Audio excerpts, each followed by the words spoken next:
ഇന്ന് നമ്മൾ ഉണ്ടാക്കാൻ പോകുന്നത് ചില്ലി ഹണി പൊട്ടറ്റോ. ഇതിന് വേണ്ട ഇൻഗ്രീഡിയൻസ് 2 വലിയ പൊട്ടറ്റോ, 2 പച്ചമുളക്, 3 അല്ലി വെളുത്തുള്ളി, ഒരു അരഭാഗം സവാള, ഉപ്പ് ആവശ്യത്തിന്, 1 ടീസ്പൂൺ കുരുമുളക് പൊടി, 1 tablespoon cornflour, 1 tablespoon tomato ketchup, 1 tablespoon soya sauce, 2 tablespoon honey, 3 tablespoon maida, 2 tablespoon അരിപ്പൊടി. ഇനി നമുക്ക് പൊട്ടറ്റോയുടെ തൊലി കളഞ്ഞ് അരിഞ്ഞ് സാദാ വെള്ളത്തില് ഇടാം. ഉരുളക്കിഴങ്ങ് ഞാൻ അരിഞ്ഞ് ഇങ്ങനെ നീളത്തിൽ ഇങ്ങനെ അരിഞ്ഞാണ് എടുത്തിരിക്കുന്നത്. നിങ്ങൾക്ക് കാണാൻ പറ്റും, കണ്ട ഇങ്ങനെയെല്ലാം ഇങ്ങനെ അരിഞ്ഞ് പാത്രത്തിലേക്ക് വെക്കുക. ഈ അരിഞ്ഞു വെച്ച ഉരുളക്കിഴങ്ങ് ഈ വെള്ളത്തിൽ ഇങ്ങനെ മുങ്ങിക്കിടക്കണം. അതിന്റെ കൂടെ ഉപ്പും കൂടി ചേർത്ത് വേണം വേവിക്കാൻ. കണ്ടോ, ഇതിപ്പോൾ മീതയിലാണ് വെള്ളം നിൽക്കുന്നത്. ഇതുപോലെ വേണം വെക്കാനായിട്ട്. ഇത് തുറന്ന് തന്നെ വെച്ച് 8 മിനിറ്റോളം ലോ ഫ്ലെയിമിൽ വേവിച്ചെടുക്കാം നമുക്ക്.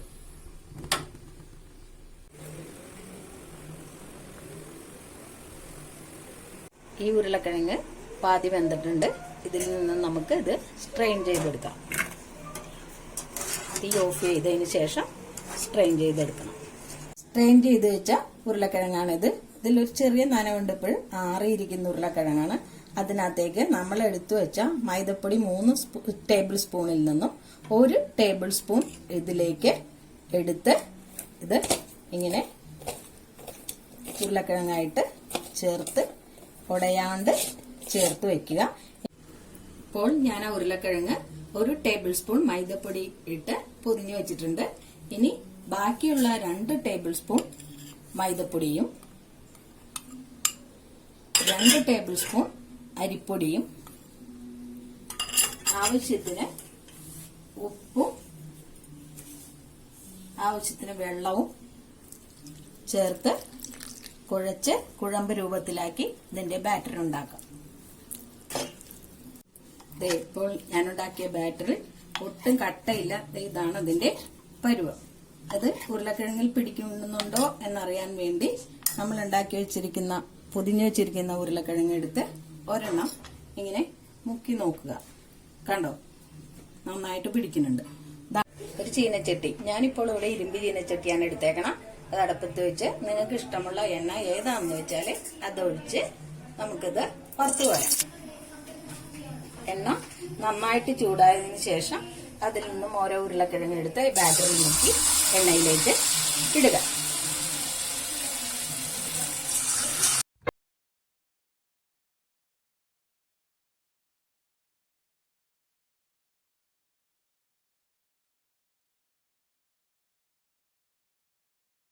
വറുത്ത് ഒരുപാട് അങ്ങനെ മൂത്ത് ചുമന്ന നിറാവരുത്. ഒരു ക്രിസ്പി കണ്ട ഇങ്ങനെ ഒരു ഒച്ച അങ്ങനെ കണ്ട അപ്പോഴേക്കും അത് കോരണം. അങ്ങനെ നമ്മുടെ ഉരുളക്കിഴങ്ങെല്ലാം വറുത്ത് കോരിയിട്ടുണ്ട്. നല്ല ക്രിസ്പി ആയിട്ടാണ് ഇരിക്കുന്നത്. ഇത് ഒരു ചില്ലിന്റെ പാത്രത്തില് കണ്ട ഒച്ച കേൾക്കാം. ഇതേപോലെ തന്നെ എല്ലാം ഇതിരിക്കണേന് ഇത് അതേ എണ്ണയിൽ തന്നെ ഒന്നും കൂടി വറുത്ത് നമ്മൾ കോരും. അത് ഒന്നും കൂടി ക്രിസ്പി ആയിട്ടിരിക്കാൻ വേണ്ടിയാണ്.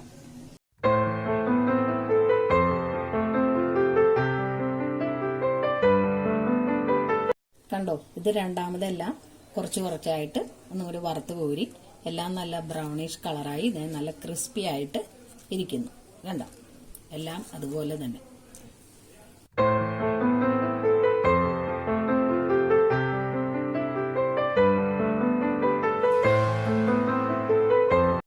എടുത്തു വെച്ചിരുന്ന പച്ചമുളക് അത് കട്ട് ചെയ്ത് വെച്ചിട്ടുണ്ട്. പിന്നെ വെളുത്തുള്ളി ചോപ്പ് ചെയ്ത് വെച്ചിട്ടുണ്ട്. സവാളയും ഇങ്ങനെ ചോപ്പ് ചെയ്ത് വെച്ചിട്ടുണ്ട്. ഇനി ചട്ടി വെച്ച് വെളിച്ചെണ്ണ ഒഴിക്കുക. അത് മൂത്ത് വരുമ്പോഴേക്കും ഇതിലേക്ക് വെളുത്തുള്ളി പച്ചമുളകും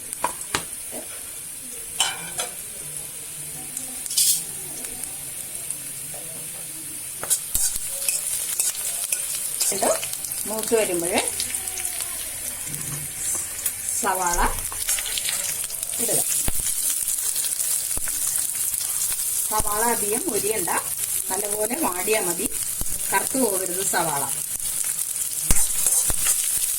സവാള ലൈറ്റ് ബ്രൗൺ കളർ ആയിട്ടുണ്ട്. ഇനി നമുക്ക് അതിനകത്തേക്ക് സോയാ സോസ് 1 സ്പൂൺ അത് ഒഴിച്ചു കൊടുക്കാം. ഇത് കഴിഞ്ഞ് കച്ചപ്പും ഇട്ട് കൊടുക്കാം.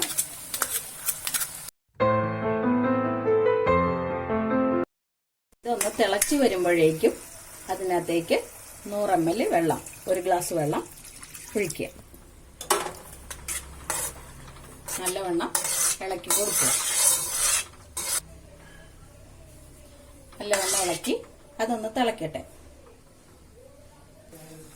ഇത് തിളയ്ക്കുന്ന സമയം കൊണ്ട് 1 ടേബിൾ സ്പൂൺ കോൺഫ്ലവറിലേക്ക് 2 ടേബിൾ സ്പൂൺ വെള്ളവും കൂടി ചേർത്ത് മിക്സ് ചെയ്തെടുക്കുക. മിക്സ് ചെയ്ത് നന്നായിട്ട് തിളച്ചിട്ടുണ്ട്. അതിനകത്തേക്ക് നമ്മൾ എടുത്തു വെച്ചിരിക്കുന്ന ഉപ്പും കുരുമുളക് പൊടിയും ഇടാം. ഉപ്പ് ആവശ്യത്തിന്, ഓരോരുത്തരുടെ ആവശ്യത്തിന് വേണ്ടി ഇടണം.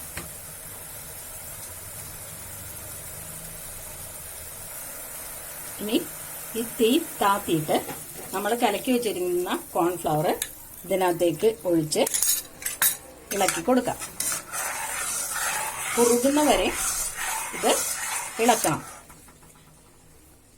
തീ കൂട്ടുക. തീയുടെ ഫ്ലെയിം നന്നായിട്ട് പൊക്കി വെച്ച് ഇത് കുറുകുന്ന വരെ ഇളക്കി കൊടുക്കുക. ഇപ്പോൾ നല്ലവണ്ണം ഇത് കുറുകിയിട്ടുണ്ട്. ഇനി തീയുടെ ഫ്ലെയിം താത്തി വയ്ക്കുക.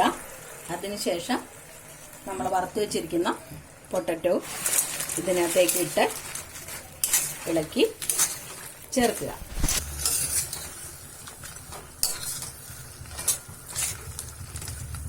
ഇതെല്ലാം കൂടി കൂട്ടി യോജിപ്പിച്ച് നല്ല ഡ്രൈ ആയിട്ട് എടുക്കാം. അത് ഓരോരുത്തരുടെ ഇഷ്ടാനുസരിച്ച് എടുക്കാം. കുഴമ്പ് രൂപത്തിൽ എടുക്കണമെങ്കിൽ അങ്ങനെ എടുക്കാം, ഡ്രൈ ആക്കി എടുക്കണമെങ്കിൽ അങ്ങനെ എടുക്കാം.